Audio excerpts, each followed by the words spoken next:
नमस्कार. आज मी तुम्हाला उपवासाची भाकरी दाखवणार आहे.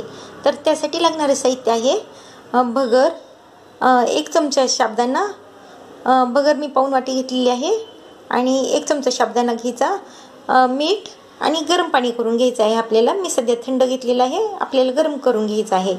आणि तुम्हाला जर ह्यामध्ये जिरे जर टाकत असलेलं उपवासाला जिरे जर चालत असतील तर या भाकरीमध्ये 4 जिरे टाकलं तरी चालतात.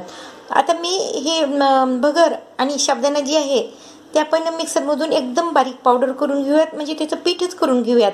आणि माझी ही क्वांटिटी कमी असल्यामुळं मी मिक्सरमध्ये करत आहे. जर तुम्हाला जास्त क्वांटिटीमध्ये करायचं असेल तर पिठाच्या चक्कीवरून तुम्ही जास्त भगर ही दळून आणू शकतात आणि अशी मी जशी करू लागले तशी तुम्ही भाकरी करू शकतात.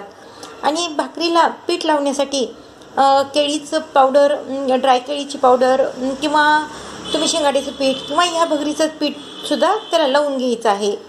तर आता आपण साबुदाणा आणि भगर जे आहे ते मिक्सरमधून वाटून घेऊया. पाणी हे गरम करायला ठेवलेलं आहे आणि पीठ जे आहे ते मी दळून घेतलेलं आहे, म्हणजे मिक्सरमधून काढून घेतलेलं आहे. आता याची आपण भाकरी करून घेऊयात. मी उपवासाचे पण असेच बरे पदार्थ दाखवलेले आहेत, तर ते तुम्ही पाहू पण शकतात.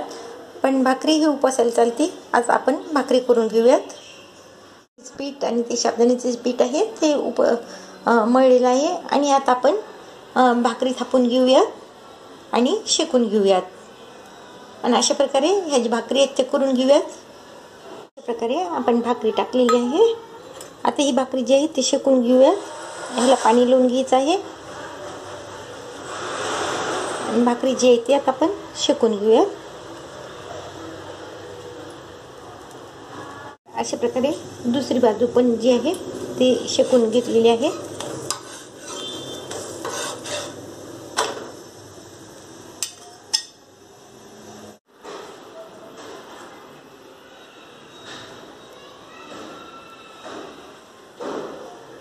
झालेले आहेत भगरीच्या भाकरी, ज्या की उपवासाला चालतात.